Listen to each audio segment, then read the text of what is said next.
Hello, friends. My name is Steve, and we're here today to discuss the first four chapters of Ships of Merior, to show off my hardcover. So we have a group today. We're going to be we talk four chapters every 2 weeks, and we're doing the first four this week. Lots of hardcovers out there. So Chibipoe, will you start us off with the introductions, please? Of course.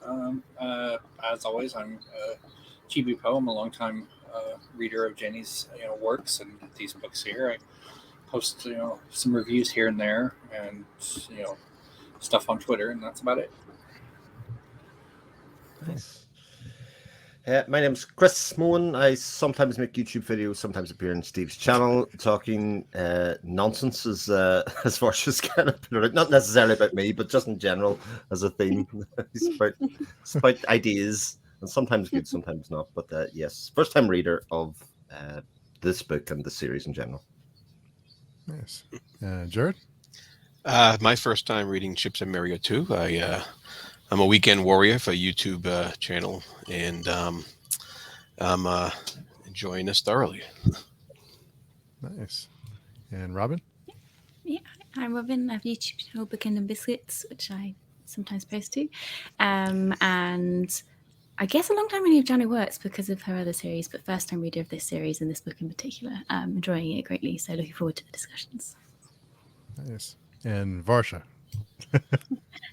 Hi, I'm Varsha. I have a tiny YouTube channel called Reading by the Rainy Mountain, on which I also post very occasionally, but most recently not a lot. Yeah, that's pretty much it. I have read some other books by Janny Wurts, and this is my first time through this series. Nice. So getting back into the series, I think the little break we had was a nice break, but I will say that these first few chapters felt it felt like a change of pace from maybe because the last book ended on such this intense note that these ones felt almost like you could relax a little bit. Yeah.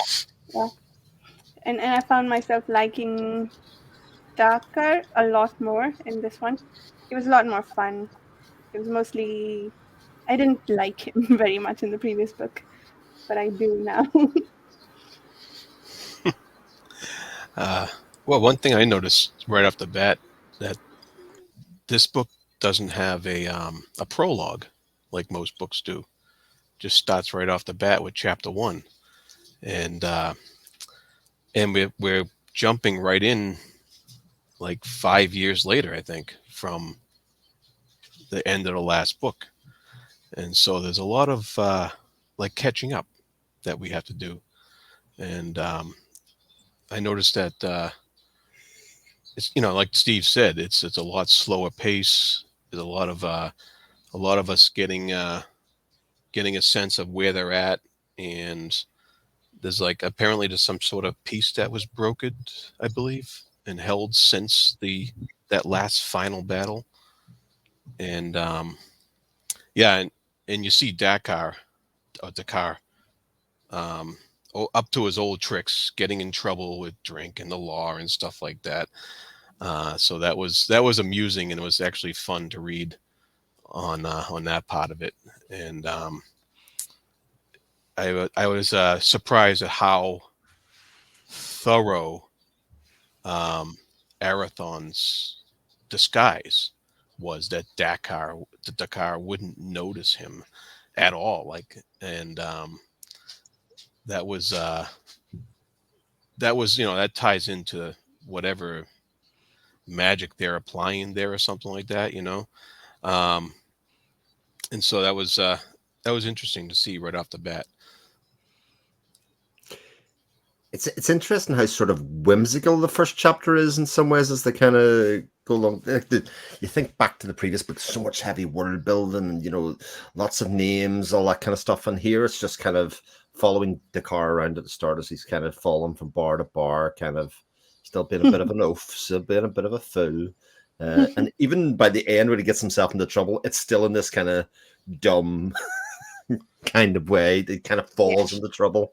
And you're kind of going, oh, dear. And there was that lovely moment, as you said, Jared, where it's like, will he or will he not recognize Arathorn, and we're left there in tenterhooks as the thing, and then the line is something like, it was not anybody he recognized, and you're like, oh, right, okay. Mhm.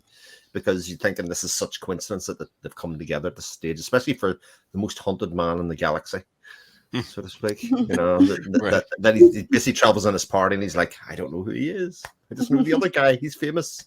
He's Justin Bieber.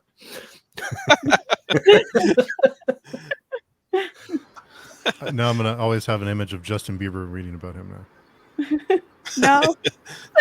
No. Yeah. I'm sorry. We can strike that from the record. Bruce Springsteen. I don't know. We gotta go for somebody else. I would actually, you might have missed it, but I'd actually say Dakar does realize it, just only when he's completely smashed drunk. Mm. Like subconsciously in his nightmares and whatnot, you see little bits there where, he's plagued by them. So he knows on some level, but he's kind of willfully denying that fact because he doesn't want to. He's just like, whatever, it's like he can't possibly be him. This dude is obliging and nice, and Arathon is an evil little bastard. It's interesting. I wondered how much of that was the magic play, maybe shadow magic, because he did seem to be figuring it out nearly step by step. That who is this guy, and he pulls back the hood and all the rest of it, and then almost it's like a veneer comes across him to say, "Oh, I don't know, could be anybody." I thought it was. Oh, okay. I was to say there's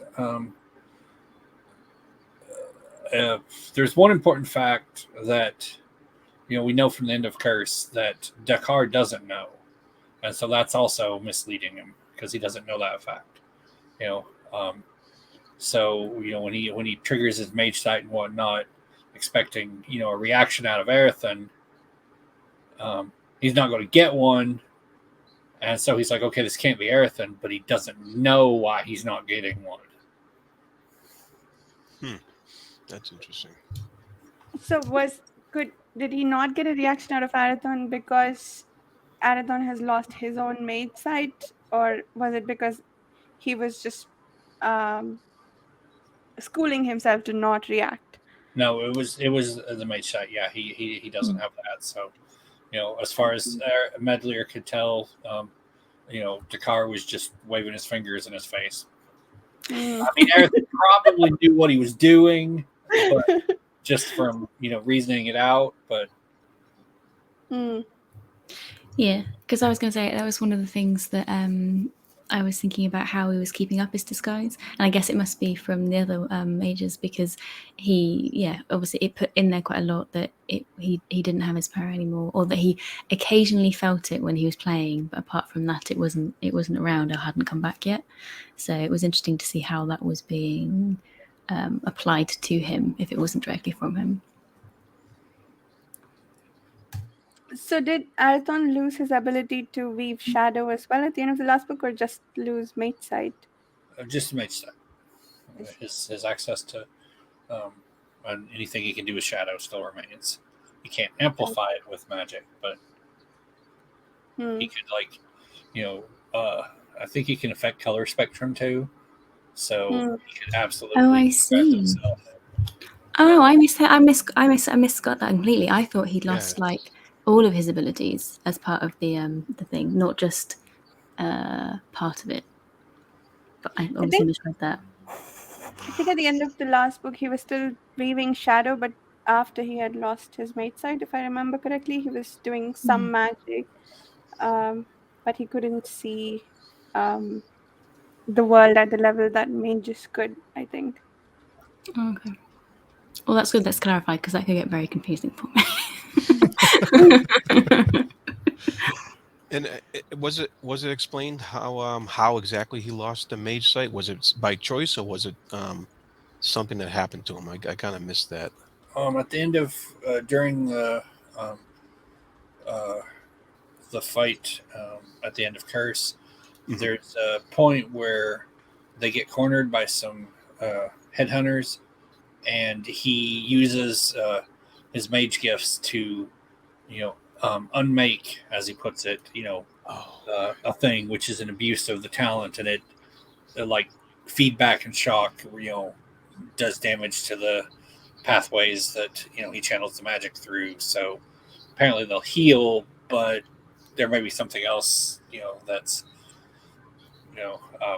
preventing him from you know uh, using his power. So Oh, okay. And so it's been 5 years and he's still in that state. correct. That's pretty significant. Yeah. And Layla's listening in. Spoilers are okay. I'm on page 50, and we'll catch up this week.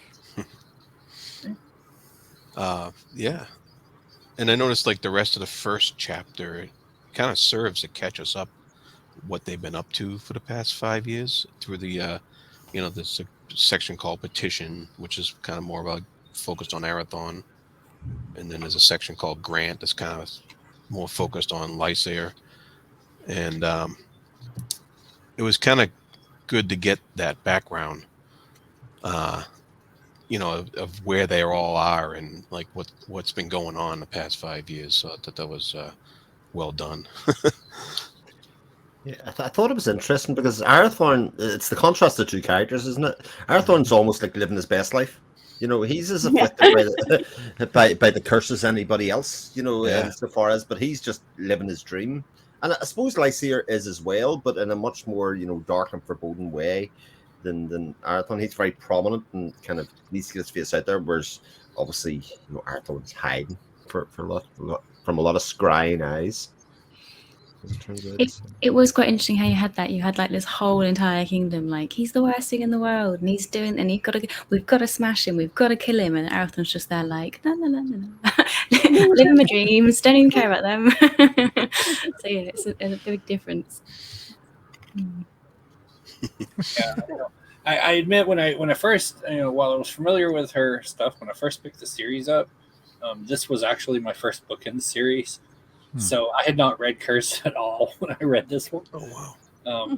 I just found it in a bookstore or somewhere, and I was like, "Oh, I know this artist and this author," because I'd read other stuff by her. So I was like, "Okay, I gotta get this." So I got it and I read it, and I read that copy until the cover was falling off. So it was that's awesome, very well loved copy, but it. It was like, I don't know who any of these people are or what's going on, except, this dude's being hunted down by these people for some reason. And I don't know. I was kind of like, I don't really like this blonde-haired guy. I think he's a twit. It's kind of my first impression of him. I'm like, okay, so he's sitting around in this town, comfortable and all, and sending people out to try to hunt down a dude who's just running around as a minstrel's apprentice. Right, but did you come back on that opinion a little bit when you got to the first book after that? I did come back a little bit, but for a while, reading the series, I was, and I wouldn't say I'm necessarily a fan of him now, but I was not much of a fan of Lysair at all. I could kind of come around to where I really feel bad for him at this point. It comes to one of the main talking points I have of these first 4 chapters. Lysair, and this could just be me, I read him as a dictator here at the start, as somebody that's very hell-bent on ethnic cleansing. It's not just Arathon that he's looking to wipe out. Anybody that follows him, and he's used very much as the stick when he's trying to win support to say, all the ills that you have within your life are because of these people. It's very much like sort of Nazi Germany or something, where they were saying, actually, these are bad times that everybody's having, but it's because of these people. And if we can just root them out and side with me, then we do it. And you can see Lysair manipulates each different group that he goes to with a different version of his truth. And I thought that was really interesting how that was portrayed, because he's still sort of one of the main protagonists of the book that you're supposed to sort of root for. And you don't totally hate them. He still falls into that realm of, we prefer Arathorn, but he's still somebody we're hoping comes good at the end and has a redemption arc and all of those things. So, well, that is a huge gambit he plays, basically going broke so he can try to manipulate manipulate somebody into raising an army for him. That's kind of That's a big play. Yeah, and that it's like, okay. Yeah.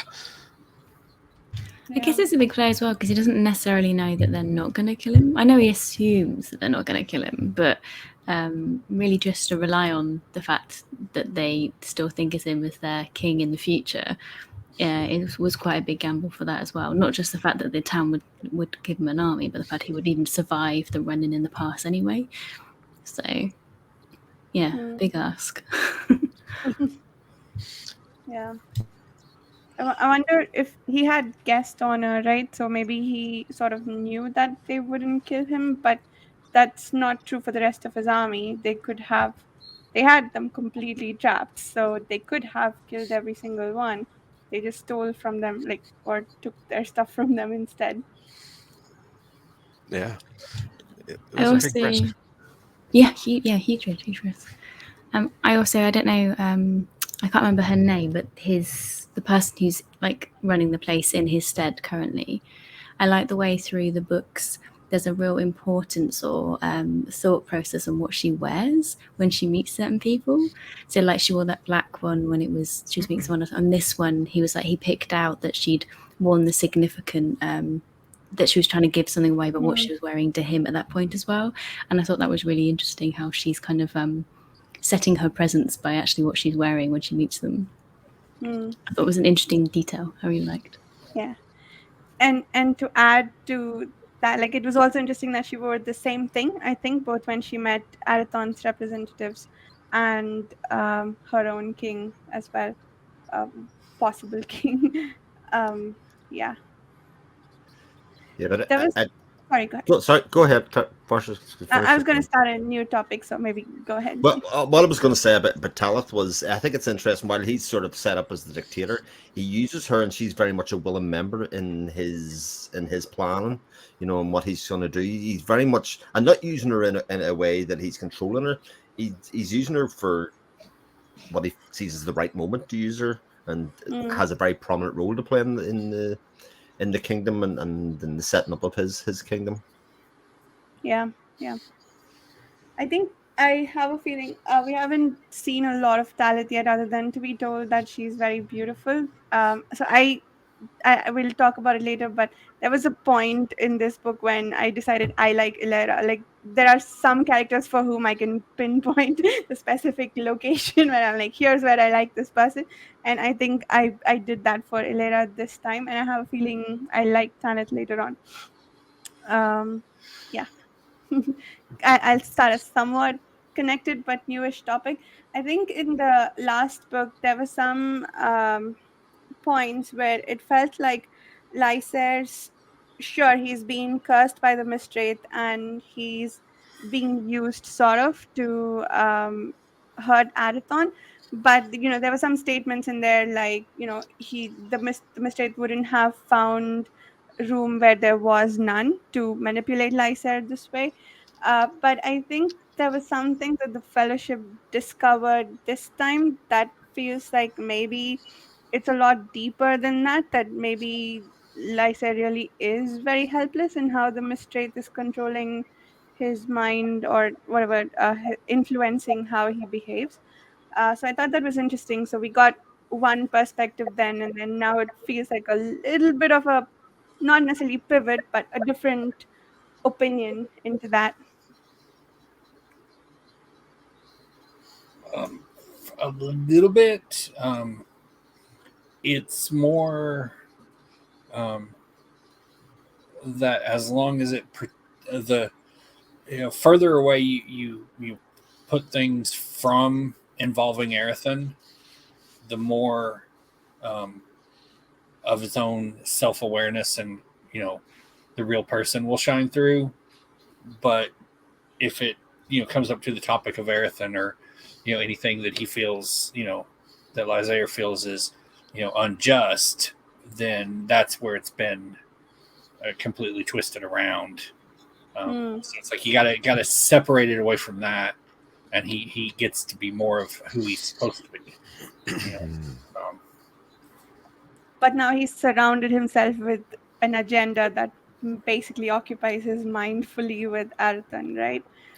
So yeah, Pretty maybe. much everything is a piece to, Mm, on the board for the goal of making Earthen dead. yeah. So here's another question in that regard. Arathon knew that he was about to be cursed, so he knew to protect himself and knows not to react to, or knows to prevent himself from reacting whenever he has the urge to kill Lysair. But Lysair does not have that awareness. Do we think that Lysair would behave differently if he did know that this is a result of the curse and not his own sense of justice that's leading him in this direction? I think for me, that's all part of Lysia's lack of training, isn't it? The fact that he was not attuned. He was almost like a helpless victim here, which I think is where the idea that we feel sorry for Lysia comes from, was because it's not totally his fault. He just hadn't never been prepared for what actually happened to him. Whereas I actually love that scene within the 4th chapter of the book where they took apart and went back into the scran of it, and they nearly hit the pause button on the DVD and said, actually pause it here and zoom into this bit, and actually what do you see? I thought that was so cleverly done. They actually show the moment of it happening as they try and take apart and dissect actually what they could see from a moment to moment. Yeah, I like the sorcerers. You get a look at what the sorcerers can do in that chapter and like what they're partially capable of. That was pretty cool. And we got to remember also that Lysia is also very young still, even though it's 5 years later. He's still a young man, and it's as I know, young men are prone to mistakes. He'd be 31 or 32 at this point, right around there. Maybe, yeah. Because he was in upwards of 25 when the story started. So yeah, was it Arathon that was like 24? He's a bit younger. Thereabouts. Arathon was about 3 That's years. right? Yeah, I remember Janny saying somebody was 24 or something like that. I forget who it was, but as far as Varsha's question, I'm just going to say spoilers. Okay. That's what we've always done. Okay, That will, be something that comes up. that's interesting. Yeah, so That's really good. Yeah, I'm pleased about that, because at the moment it would be nice to see some conflict in him. Because at the moment he's just down that alleyway. He's running full tilt ahead. It would be nice to have a little conflict in him, I think, to bring it back to like, oh God, what have I done, sort of thing. I think I would enjoy that. So it would be good if we see that in the future.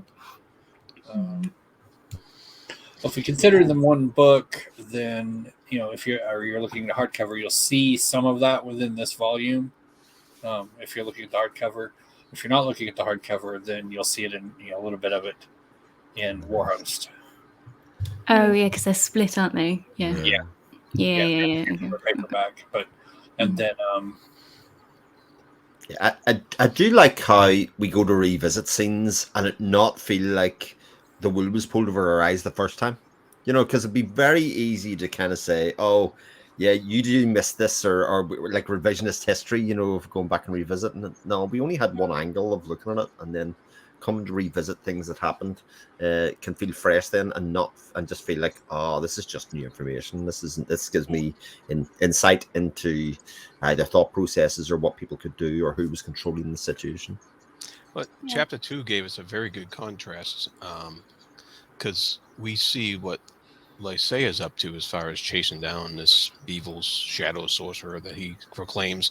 But then we see Halloran sing this song that's a complete opposite story of what Lysia is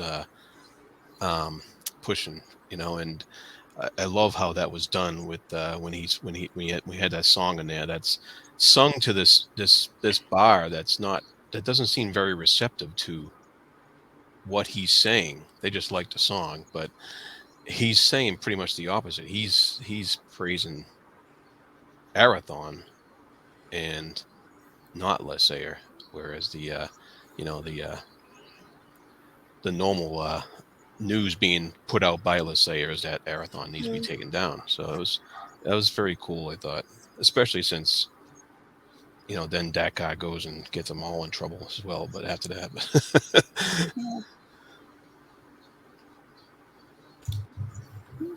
Going back to the Deca conversation earlier, I think it's in general, I think it's super awesome where I think you, Steve, you were saying we're getting, it feels like a different pace because I feel like because we know the characters, we're now just getting a little bit of backfill about them. And like it was so interesting learning a little bit more about Deca and his powers and how old he was as well. I thought was really interesting. I was like, oh, okay. He's very old. And the fact that he can do longevity and so on and so forth. Like you got much more of an understanding of him a little bit. I think I'm really hoping you get more, but you get that with all the characters, and I really enjoyed that. I was like, oh, finally we get a little bit more personality and understanding of where they've come from and where they do things. I thought it was very well done because you had a little bit more time. Yeah, and we also see how old Halaron's getting too. It's mentioned in there that he's not going to be around for much longer. I think, you know, that's just a sense I got. Did anyone worry? Because I was like, well, if Arathon has to go be a king, who's going to be the master bard? He's going to be Justin Bieber. Yeah. I was like, oh, this is such a waste. Yeah, but did get some insight into why Dakar drinks, you know, and why he kind of he kind of has fallen into this way of trying to dull the nerves or just kind of get away from it. But isn't it so interesting that he couldn't recognize Arathon, but actually within the seven, they know exactly who Arathon is. Like I thought that was a really nice reveal coming out to say actually that, oh, I wonder how long till everybody finds out kind of thing, and they're doing everything to distract from looking over there by setting things up over here and all that kind of stuff. And I thought, okay, that's a really nice reveal. We got a couple of those, especially in that chapter, where we get, oh, I didn't know that they were aware of that, or that they didn't know that, you know? Yeah. And I think it was also interesting that Arathon sort of trusts the seven with information about his whereabouts. I mean, I guess he didn't really have a choice because Sethvir would have found out probably. But also, it's interesting that his disguise. What is it about his disguise that prevents the enchantresses from figuring out where he is? Right? Is it just that he's moving about so much, plus his disguise, that they can't find him? Are they looking essentially for his physical characteristics, or are they looking for something else? That well, they Or are can't. or are the sorcerers like Yeah, go Jared. Yeah, you guys go. Yeah, are the sorcerers the ones putting the wool over their eyes? That's what I was wondering about. Combination. Yeah, is that okay? Makes Like sense. it's mentioned, like in Curse, that you know, like the casting of the curse and how it affected both Lysair and Arathon changed their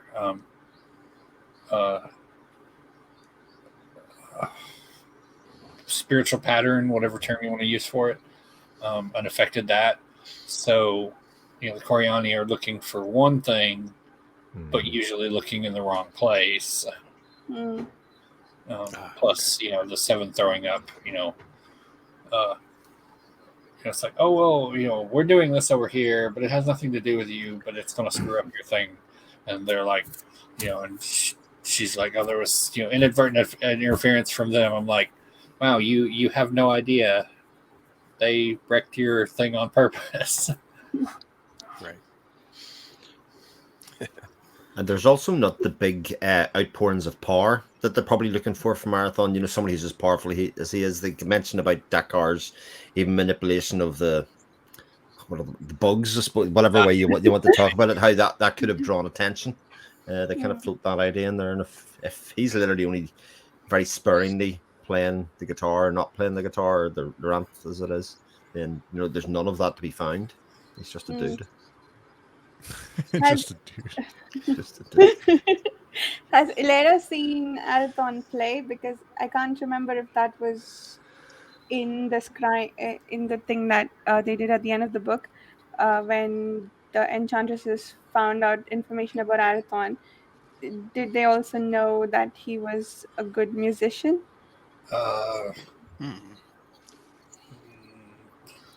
Not that I recall. Not I don't know that they would care actually. Well, I guess I was thinking about it from the point of view of like Find him. looking for someone who plays like what Chris mentioned. Yeah. But yeah.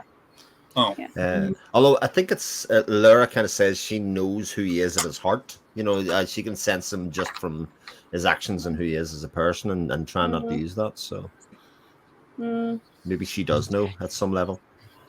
Yeah. Just jumping right in with just wild guesses about what's going to happen with everything. Wild, inappropriate guesses that aren't going to come true. Does anyone think that she's going to end up the what's it called? Oh, the matron, right? Yeah. Yeah, or that's going to be a route to go down because it's leaning like because the other lady's just so horrible and they're getting a little bond on, and I'm like, is this going to happen? At the end of chapter 4, there we get a peek at the magic that grants longevity. That's what That's right. That's what they're Crystal. starting to perform for her, and so that kind of gives us an idea that might be the future, but whether or not that's going to happen, Yeah. It's probably going to it's probably leading you that way, and then it'll be like, actually no, and I'm like, It could end up as a bit of conflict within the Coriani though, when she does pass on. That there is a split with half the people think and half the other people think, and you end up. I have to say that whole part, actually, a lot of this setup reminds me so much of Wheel of Time. It is so on the nose. The curse is the male taint. They're hunting for the bad guy. The Red Aja are hunting for one body, etc. There's so much of it that's very reminiscent, except rather than institutions doing it, it's individuals doing it, and there's not much more character work here, and they're doing it through the manipulation of character and the manipulation of people, rather than necessarily that's this whole body that are doing this, or this whole council that's doing this, or this whole board that's doing it. So. Well, these are our favorite fantasy tropes. They are, and of course, Janny's doing an awesome job of making them really, really good for us.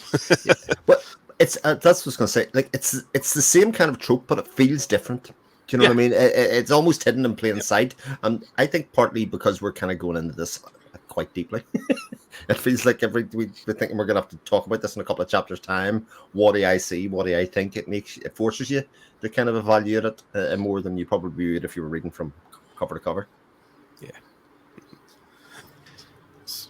Speaking of the end of, you mentioned the end of chapter 4, the end of chapter 1. Just feel like we're being set up for heartbreak, aren't we? With I forget her name, Teleth and Lysir. The last paragraph. Exalted and imprisoned by shameless happiness, Lady Teleth blinked back rising tears.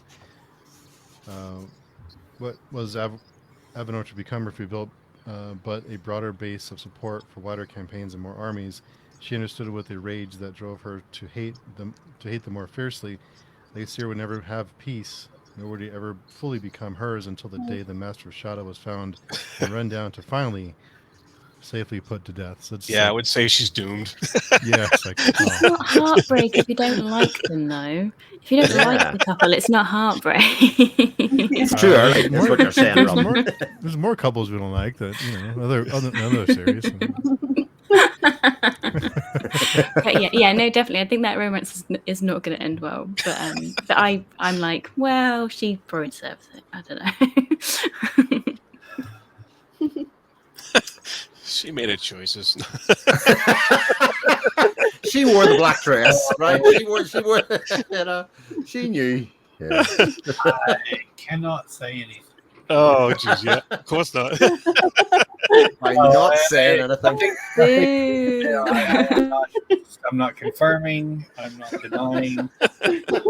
If I say anything, I will say of the characters we've seen so far, the 3 that I think get a lot of important focus across ships and Warhost, if you're reading them that way, are Elara, Talith, and Dakar. We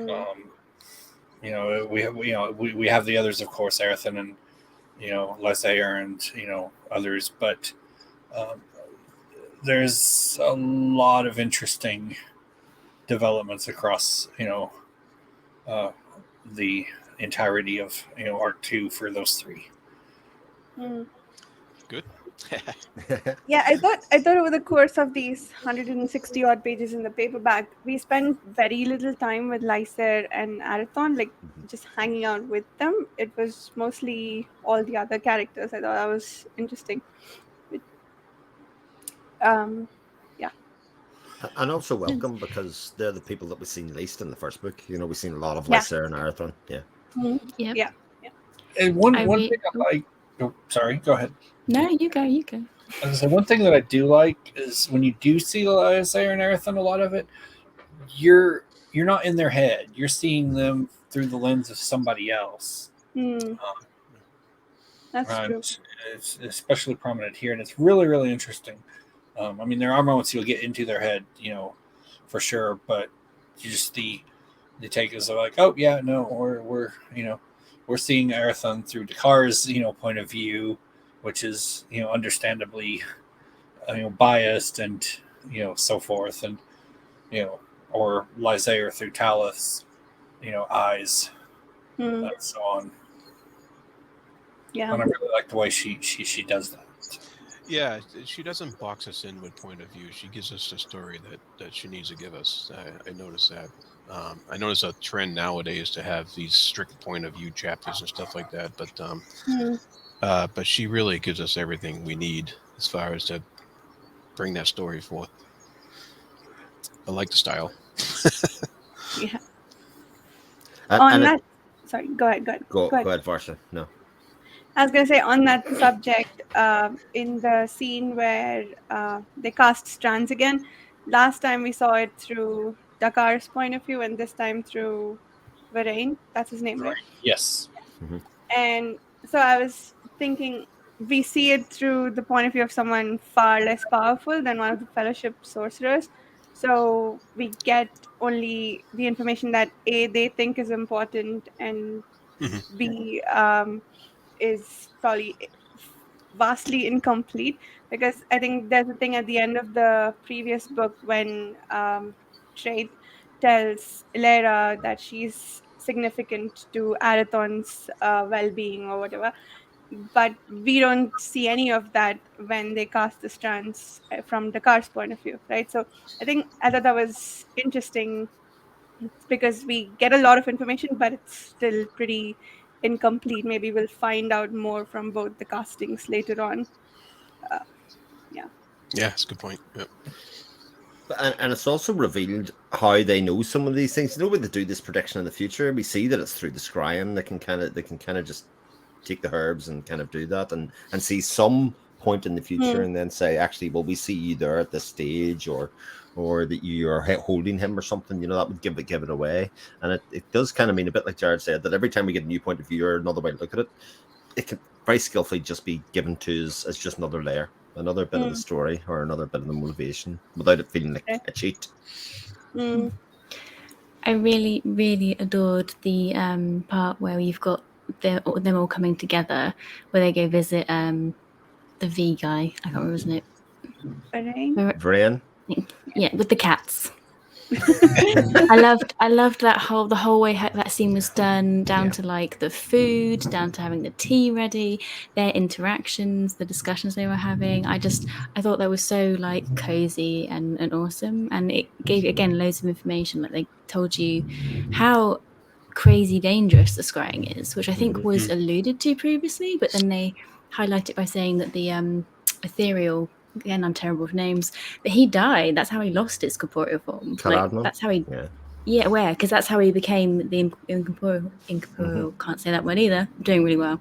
And that's how he lost it, which I think I didn't realize, because if you think Arathon just scries randomly in the forest before the fight, and how much of a risk was he taking? Like, he could have died during that scrying, and it just wouldn't have lasted how it did. So I thought there's all these things she just drops in, and you're just like, oh my god.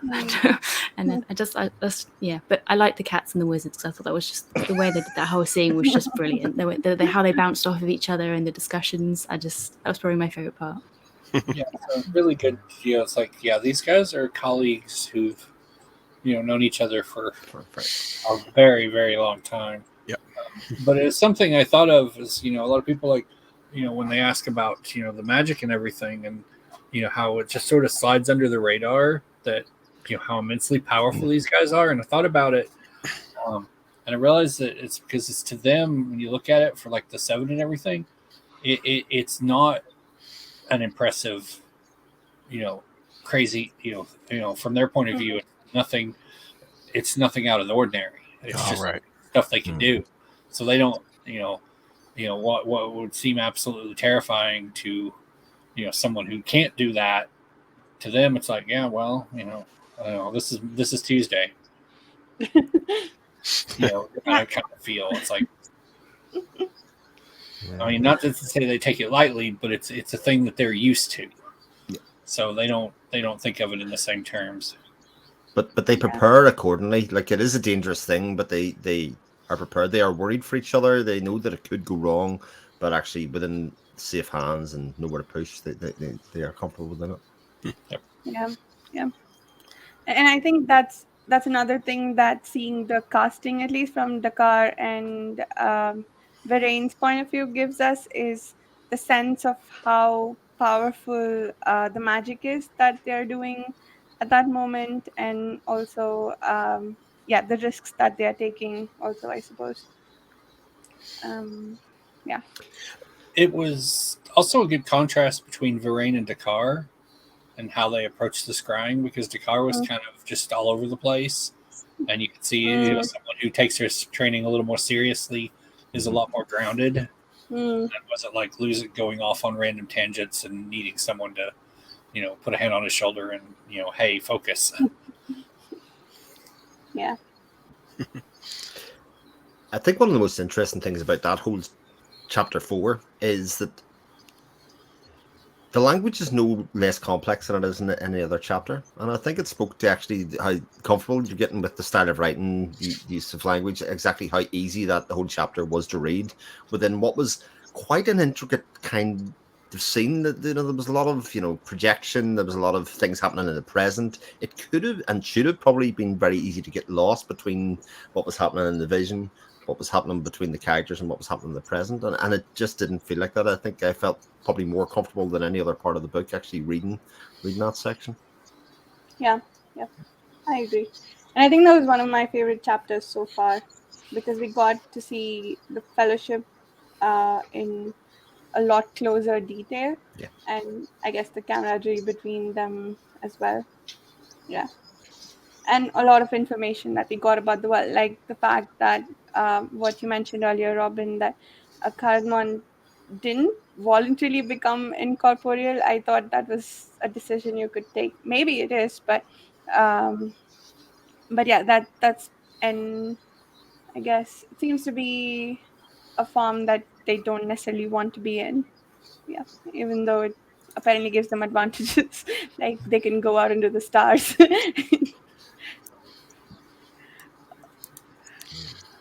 They can No, come I agree. back from it. I fully agree, because they last book, it was very much like he is just like that, and it felt like it definitely felt like some of them had just chosen to be that, like, they were so powerful that they could be that. But yeah, to know that it had been almost an accident was kind of like, oof, okay, interesting. Yeah, and the fact that they're worried about trait also, whether or not. Sorry, go ahead, Chris. I was going to say, we were speculating at the end of Christmas Mystery with whether it meant when they were incorporeal they were actually dead. It was like the next stage of their evolution, whereas now it feels like a fluid state, that they could, depending on their mission or what they need to do, they can kind of be in one or other. So.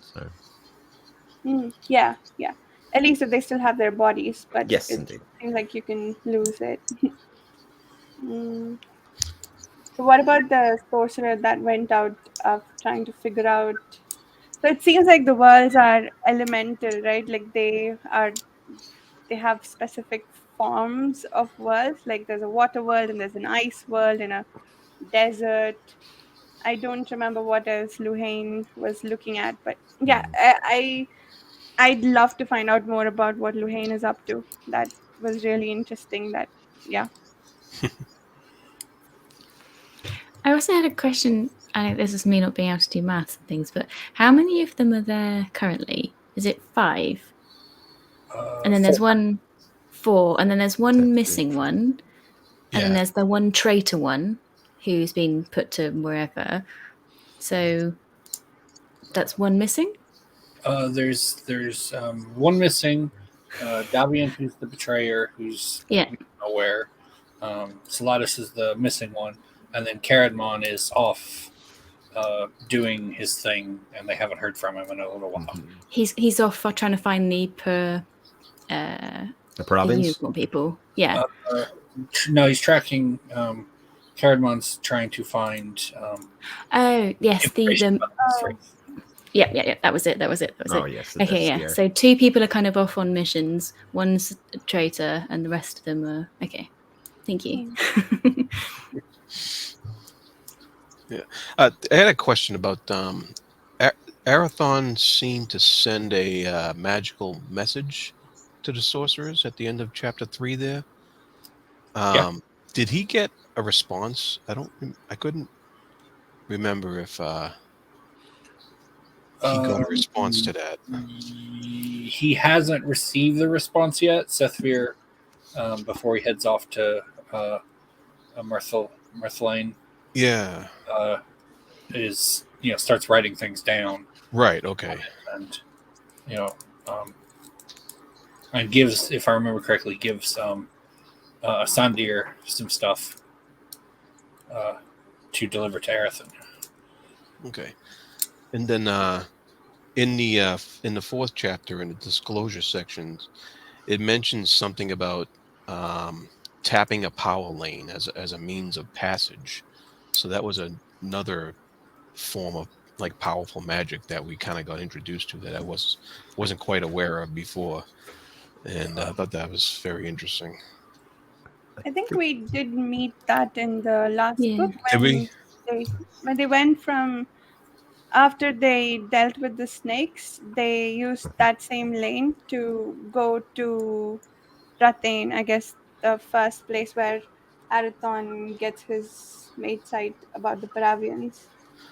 So Asanda used that Mhm. Yeah, the first time to Althane, and then again Okay. after the snakes. Yeah. They drug Lysair, and knocked him out.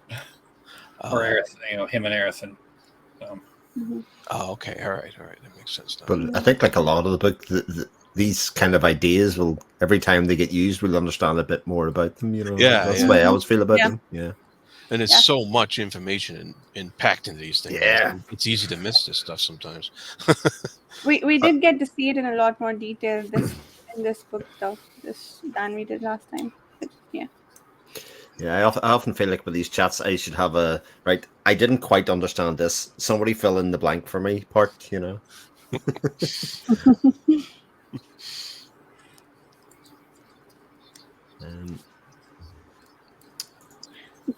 Trying to remember the I guess the scrying into the past with Myrtlewane snakes, the hate rates, that was very interesting. And I guess they similarly, so they did say that they are different than the mist rate, but I didn't fully understand how. I don't know if I missed that or if it wasn't explained. On which bit when the mist wraith was transferring into, or the curse was being enacted at that part, Varsha? The bit that I took from that is that it's hacked the individual. They were looking to see whether it would go down through generations if they had children, whether it would, it was part of the genetic makeup, or whether he was surprised to find that it was just attached to the individual and to the sense of person and the sense of self, which I think is why they were kind of looking at, they were looking at separation. So if we actually rip this thing out, what will happen, Lysair, what will happen, Arathon? And the idea was that they will be dead. Now, in my eyes, this is my engineering head coming on. Well, what else can you try there? Well, you've got to bring them close to death and see if the mist wraith will try and survive. That's where I think that's going. Right? Oh, that's so cool. Are we doing experiments on them now? Well, they were doing experiment in the little plot with the frogs and all the rest of it. They were basically saying if we inject these people in and we try and separate them, actually what happens, then the thing just dies, essentially. But they didn't do any more experiments after that. But I think that's the thing then, the experiment with next. Bring it close to death does Does the Mistwraith actually being alive want to live and therefore leave? That would be my guess. Well, Layla had they pulled the wraith out of Lysair, so no one's possessed at this point. They've just been cursed in Erethan's case. Yeah. That's the curse. Yes, Twisted up. that's right. And a big mess with Lysair, as far as we know. Yeah. And, Lily had a question about what is everyone's view of the portrayal of the prophecy in the series so far, reliable or not? Is this the question of the unreliable narrator or not? I think it comes down to that idea of how they're getting the prophecies. Is it that scrying in the future and seeing one scene and then kind of reverse engineered from that? So in which case, you're seeing a snapshot, but you're not necessarily seeing the events that lead up to it. I think that was kind of, they could see possibly the idea that in the future, Arathon and Lysair had got rid of the Mistwraith, from the land, but actually the fallout of that or otherwise. But I think sort of in that idea, everybody's an unreliable narrator then, because it's literally perception of a snapshot. Exactly. Yeah. I think a lot of it I don't know, how I read it is that they do this like looking forward, but then stuff that happens can change that. So as you said, it's kind of like this is one path where it could go, but if this doesn't happen, then that's not going to happen. So then the prophecy changes to something else. Like the big one, obviously, was the fact that we're going to get rid of the Mistwraith, but then the other ones have seemed to be very, very much more moment fixed. Like it could happen, but then Arathon goes and does something, and that won't happen, sort of thing. So changeable, I think, would be my view on the prophecies. Yeah. They are basically like, this is, or in like the one case with the Mistwraith, it's like this thing will happen, but we don't know. We don't really know any details as to how or why until Arathon and Lysair showed up, and then they were like, "Oh, so that's it." But then they're like, "Wow, this is not something we would have done." Layla also mentions Dakar and the Fellowship sorcerers take it seriously, but things don't go as planned. Arathon claimed his royal title as prophesized, but now they are dealing with the curse. Right. That royal title hasn't been all it's cracked up to be. Well, I would be curious, with as far as Arathon though, would you say he's embraced kingship? Is the specific words where this will take root on the day that Arathon's the fallen embraces kingship? And I don't think so. Yeah. I don't know. I wouldn't say that he's really doing much embracing of kingship in this book. No, I'd say he's running away from it, if anything. Writing top 10 hits. But he seems to come across, like, even when Dakar's viewing him, he's obviously, like you said at the beginning, Steve, he's coming across as a much nicer person, more relaxed, more happy. Like, is that just him when he hasn't got any of this responsibility looming over him? Because it seems like since when he was very young, he's had a lot of this, because he was like one of those like high performers, had a lot of, his dad was this, his dad was that, and now he's like just chilling, doing his own thing. Is that just him in his happy bubble? Like, is that him normally? Yeah. I mean, obviously he's not entirely free of, but yeah, that's a good insight into just him as, if he didn't have any of this, weighing down on him. And Layla's wondering if Dakar is a chaos agent or a sage. Yes. Why not both? Why not both? Chaos. Yeah. Dakar as a sage. Well, no, we kind of brought him up, and he doesn't appear much in this one, but he was, there briefly in one scene at the first chapter. Well, what did everybody think to see our Earl of the North all grown up with Jirrit? Oh, yes. yeah, right, yeah. Yeah. That was Uh, interesting, yeah. Yeah, and he's also referred to by Manel, is it? As well as when she's talking to Lycia as well, she talks about Jarrett, and actually that disappointed me a little bit because I actually hoped Manel was going to be a somebody that wasn't involved but seen the truth for what it was. You know, Lycia was saying, "Oh, this is what's happening." She says, "Well, actually, I don't see that," but actually, it turns out she is in contact with Arathorn and with Jarrett, and and so she is involved in it. You know, as an antagonist to Lycia and his merry band and his army. Yeah, we fell into the another example of the, oh yeah, if you're not with me, then oh yeah, you're just deluded. Mm-hmm. Everybody has to pick a side. Yeah. But if I'm thinking a bit, oh, Go ahead. No, go. Okay. I see. Jared was the person that is essentially Arathon did the brother thing with, right? At the last book. The bonding, yeah. And then in this book, he's the guy that's now leading the group of people that are getting hunted, essentially. The fact that he's still doing that and still kind of, I guess I know he's being persecuted, but he's still doing it and still holds Arathon in somewhat a good stead, even though he knows he knows he's not around, he's missing. His viewpoint or how he portrayed his feelings about Arathon was kind of still friendly, even though I guess Arathon's just dumped this on them and left. He still kind of seemed to understand it, which I thought was quite interesting. Yeah. And there wasn't a lot of description of this, but we get the sense that he had some difficult growing up to do, which we would have expected based on what happened at the end of the last book.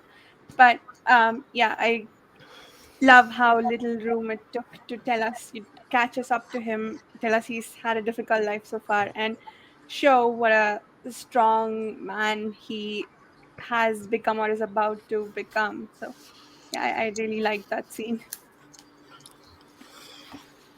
Yeah, very well done. Yeah. Another question at the very end of the chapter 4, you had the the little news update there. Yeah. The last paragraph there. Yeah.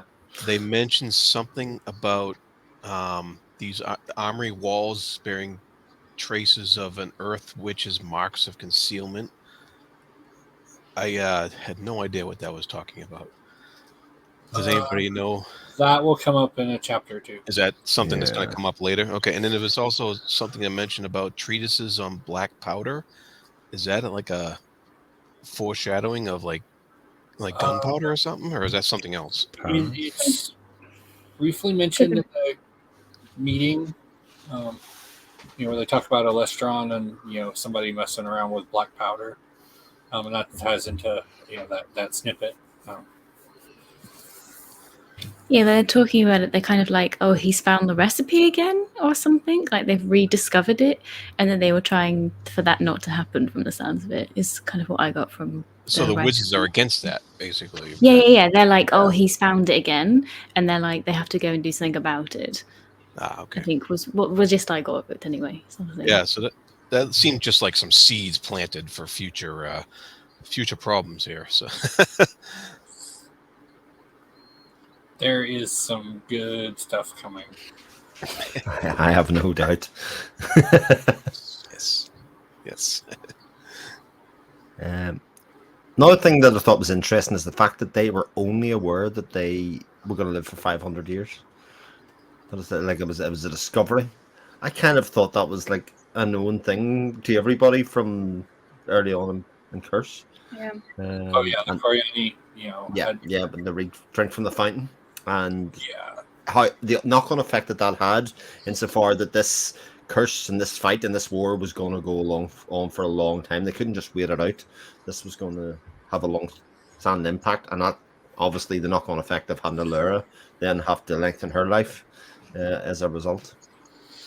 Yeah, it's interesting to me that everybody's so surprised at the fact that they're going to be living for 500 years, because Dakar and Bahrain are both similarly long-lived, and they have and apparently it's the mage training that they receive to keep their body intact and not disintegrate and grow old. So given that Lysa and Arathon have at least that much mage powers, it seems like I would think that it's sort of a default for someone who can do sorcery. So yeah, I think maybe I'm just like repeating what you said, Chris, but yeah, it's interesting that Yeah. that everybody's Yes. so shocked all the time to hear that they're going to live for 500 years. Also, I am sure, like 95% sure, that when they were talking, do you remember when they were having a big argument with oh god, the A wizard guy? I need to Asandi? write all A of these. Sandir? Yeah, that one, not Arathon Asande. But I'm sure they had a whole massive argument, and they were like going back and forth about him having kids or something. And he was just like, "I'm not going to have kids with anybody." And then he was like, "Well, you've got 500 years, so it might end up being that way." So I'm sure he knew about it, or have I just my 95% isn't that sure. No, I'm sure there was. I'm sure there was a discussion. the Yeah. Coriani and Moriel kind of lambasts herself and her order with like, yeah, we should have realized this because where they came from, because they came via the fountain, but they had not. Hmm. And I think it's almost kind of one of those little tidbits to illuminate the they don't come out and say it, but the shortcomings of the Coriani in comparison to the Seven, because you see the Seven are just Sethvir and Asandir just casually following the strands of cause and effect, and Sethvir basically has localized omniscience of everything that's going on across the entire continent, and whereas the Coriani are just kind of scraping by, trying to draw conclusions where the Seven clearly have this much larger and more widespread view of everything. Mm-hmm. Yeah, I I think. loved when. Oh, go. Sorry. Oh, I was going to say, I think, Robin, you are right that the Fellowship do know that they're going to live for 500 years, because I think when Arathon is ill at the very beginning, when Asandi is trying to heal him, he finds out that they're going to live 500 years. My point was more about the fact that, that the fact that they're long lived seems to be surprising to other people, which so far seems like a default for everyone. Um, all the sorcerers that we've met so far. So Like, you too? You're also going to live this long? Yeah. yeah, sorry, go ahead now. You were saying something. I was basically just going to say I thought it was really funny when the scout or whatever came to his door to give him a message, and he took the message and then just wrote down a bunch of other things that were also in her head that he hadn't been told just at the end of the message, just for like whatever reason. I thought that was kind of interesting about how you could see obviously he's just got so much going on and coming in. That was really, again, it was another kind of backfill of his power and also what he does generally with his time, because that really wasn't investigated very far in the first book. And they go, you just get that little bit extra about him and what he's doing all that time in that tower. Yeah, it's really interesting. I think there's a nice contrast, I want to call it, between how powerful the magic is that the Fellowship can do, but how gently it is explained to us, like with the strands and everything. It's like a lot of like slow magical work, but on a very powerful scale. So even at that level, the fact that all this magic takes so long to cast, it's really interesting. I think, yeah, that haven't really seen that kind of thing done before. Magic is usually short and very what's what I'm looking for. I don't know, but hopefully you know what I mean. Flashy, yes, that's the word I wanted. And it's like they can do that, but for them it's mostly like very, very light touch.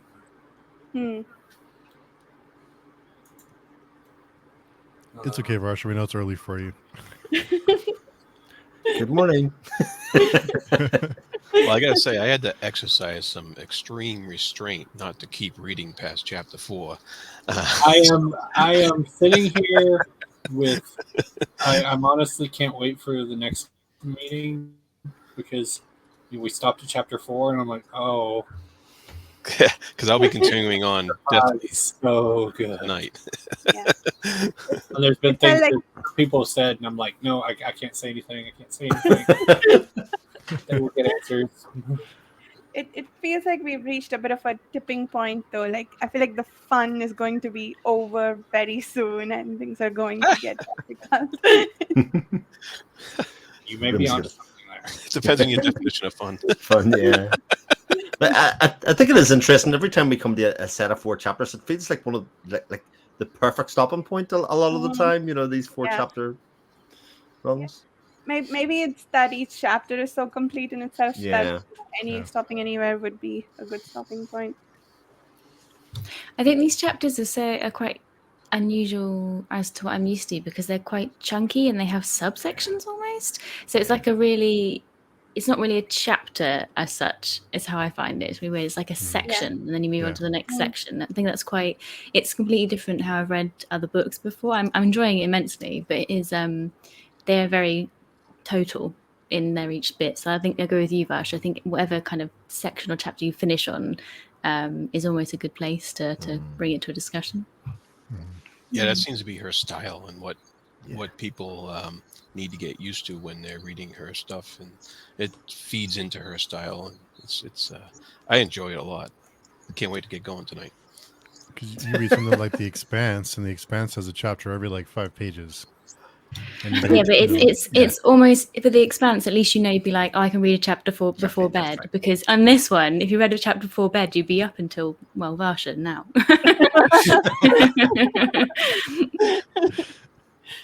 You definitely have to plan around it. Yeah. Yeah. I also wanted to bring up the cursed phrase from Lehane. I loved it, where he says "midsummer solstice." That's like his swear phrase. I just thought that's so kind of, even in a Janny style, that's so beautifully written, and such evocative images for it to be kind of like a thing of frustration. That is funny. I don't know why the series isn't more popular. Just even a book and a little bit through. I mean, I do. I think there's a section in the middle of the first book that my wife's exactly there right now, and she's like, I just don't know if I know what's happening, and unless you have somebody else beside you saying you do, you know way more than you think you do. It doesn't matter. Just keep on going. I think there's that kind of feeling of, oh, I'm a bit lost, and I think once you get past that part, it's all gravy after that, because this is good stuff. Very good stuff.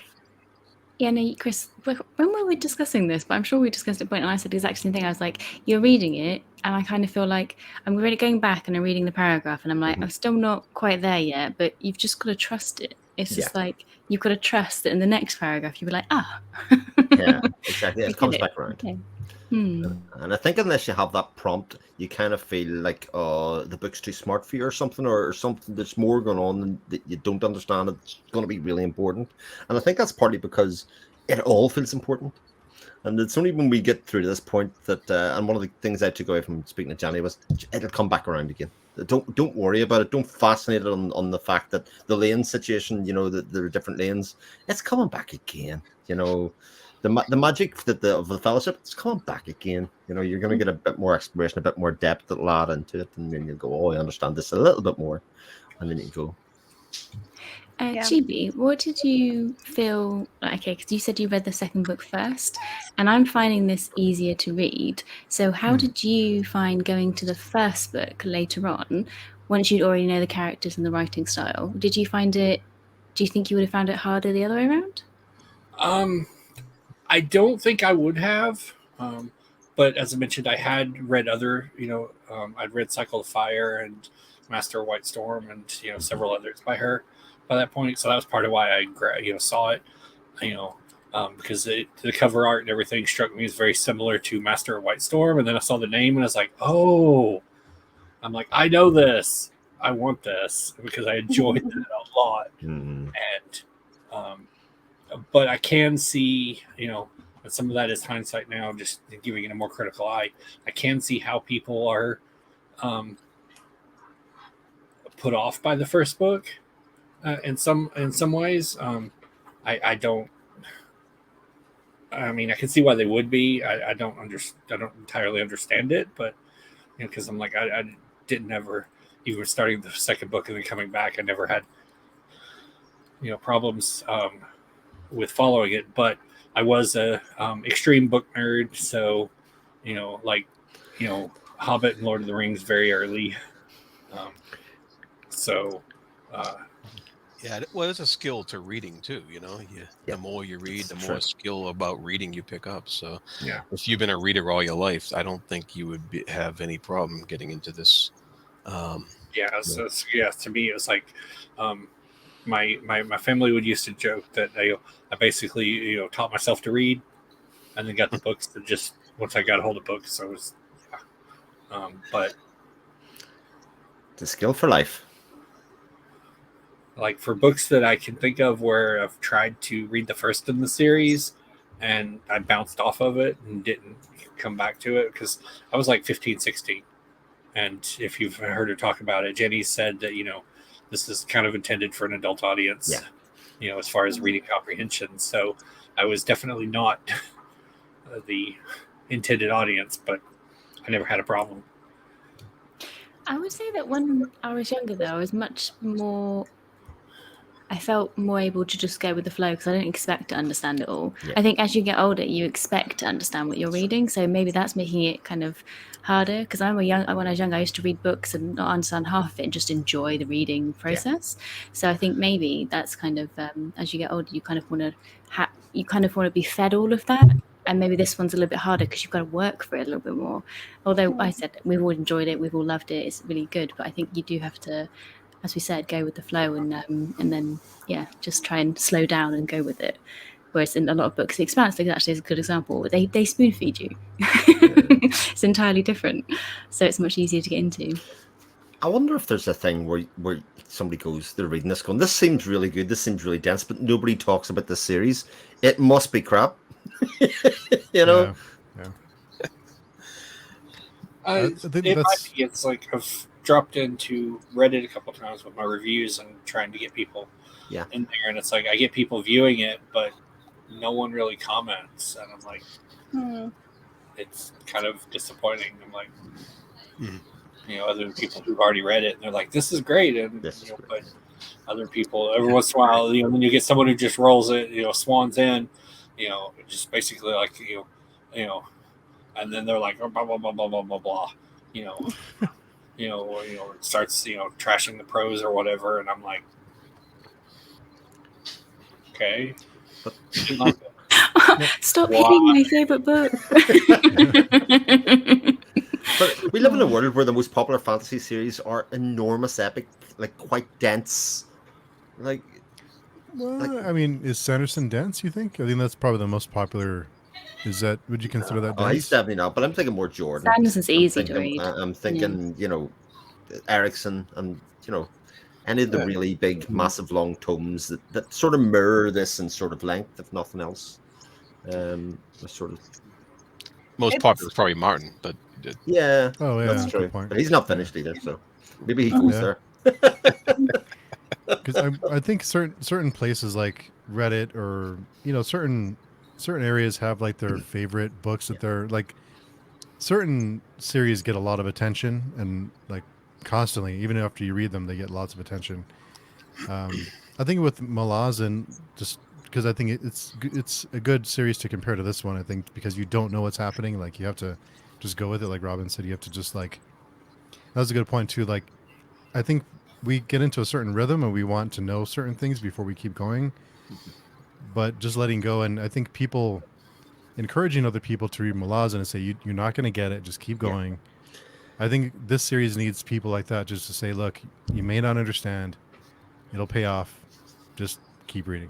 So maybe things like this will help, but it's possible. Malazan to me also kind of shows its origins in having been a role-playing campaign. because you have these moments where you have these some of these characters quite obviously show their this was someone's player character, or started out as someone's player character. And I don't want to disparage his work because I've read most of them, and I didn't, I didn't dislike it, but I just there's certain things there you can definitely see, and it's just sort of like you get them like, it's one kind of just veering off here for a second, but it's one chapter. When I found out about the RPG thing, and and then I think of a scene with Quick Ben, I think it is the character. Yeah. And he meets Varsha and Corporal Broach, Mhm. and he has this fight with them. And when I found out about the RPG thing, I'm like, oh, I can totally see the, this all the hallmarks of this having been an RPG campaign all over the entire scene. It was a cool scene, but I'm like this, yeah. So it has lots of moments of here's a really cool thing that's happening, and I don't know, people like that. I agree. I don't think Sanderson is very dense, though. No. I think Sanderson needs an editor, at least as far as Stormlight goes. But that's neither here nor there. He's not trying to write these books, though. He's that's not his No, intent. yeah. It is not to write anything as deliberate as this.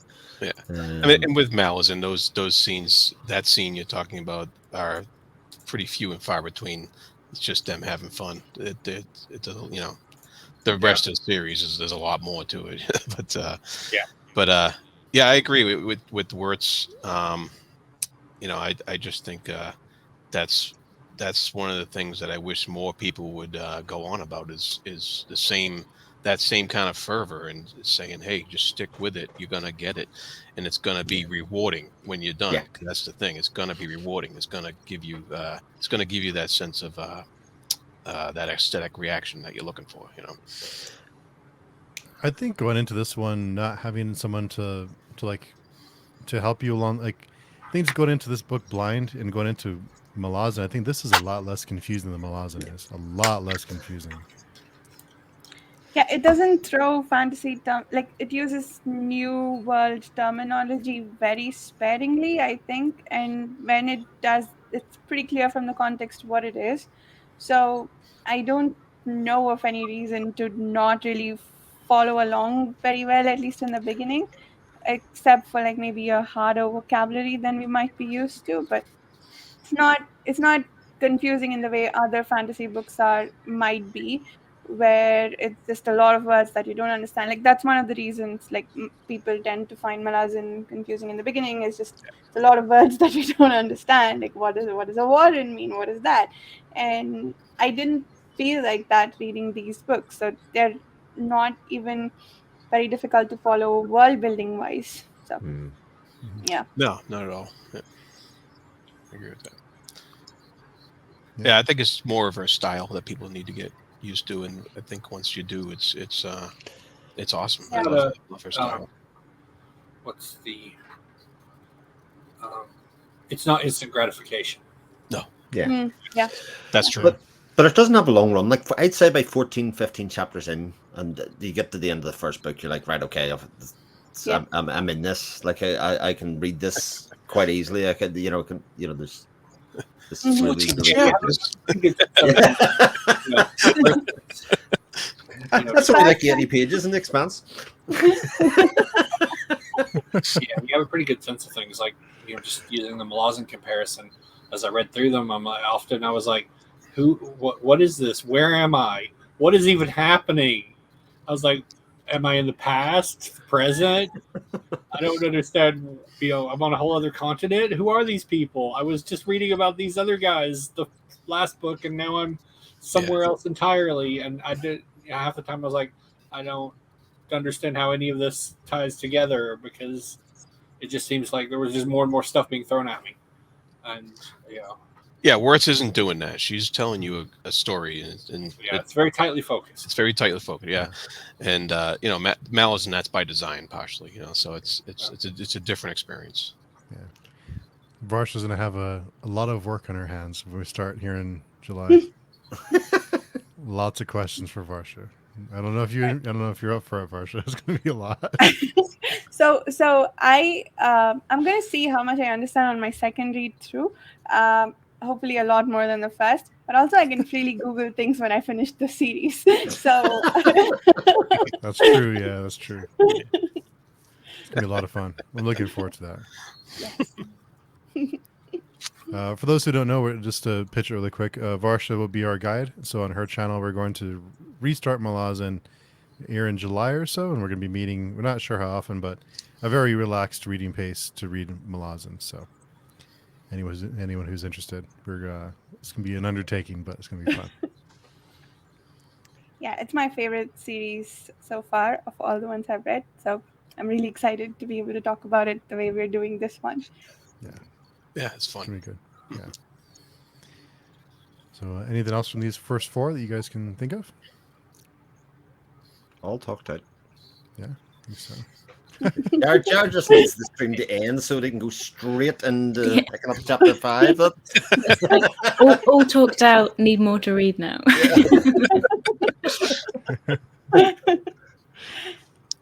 Before we sign off, Chibipoe, can you tell us where people can find you if they want to get in touch? Of course. I can be found on Twitter at Chibipoe1 because someone had already had the without a 1, and I'm not going to try to navigate it to see if I can get the 1, without a 1 because Twitter is Twitter right now, so I'll just leave it at that.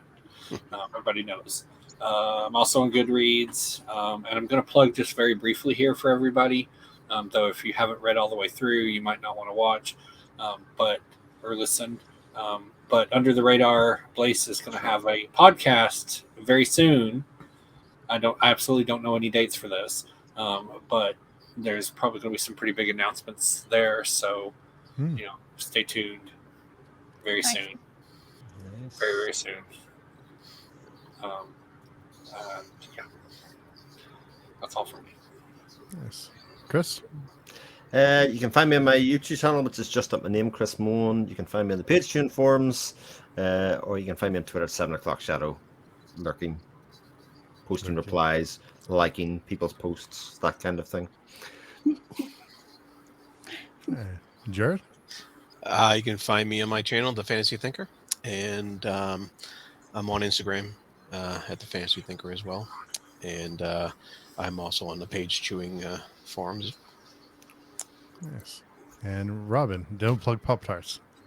You can't find me at Pop Tarts. You might find me eating Pop Tarts. Any Pop-Tarts.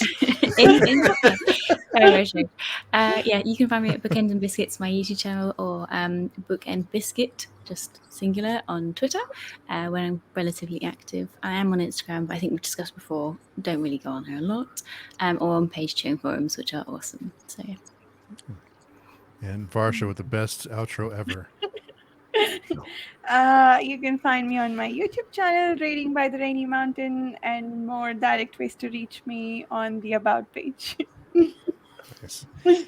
Just our friend Layla couldn't make it today on stream. Layla Gaushi just want to plug her YouTube channel at Ballady Magazine. Be sure and go by and subscribe, and also Ballady Magazine on Twitter, or Layla Gaushi on Twitter as well. Be sure and check it out. Lots of great stuff over there. So hopefully Layla can join the next one. So until in 2 weeks, we'll be discussing 5 through 9.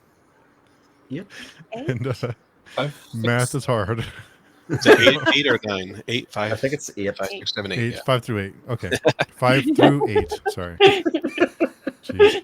So anyway, You should do more streams in a day, Steve. This doesn't seem like enough. no, I really shouldn't. Yeah. That You won't even that talk for 6 hours.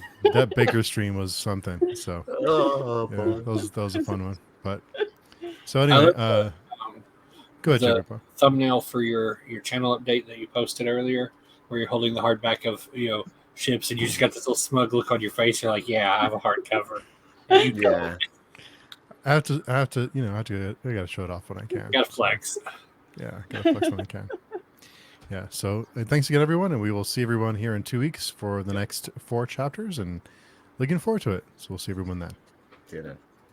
Thanks. Bye.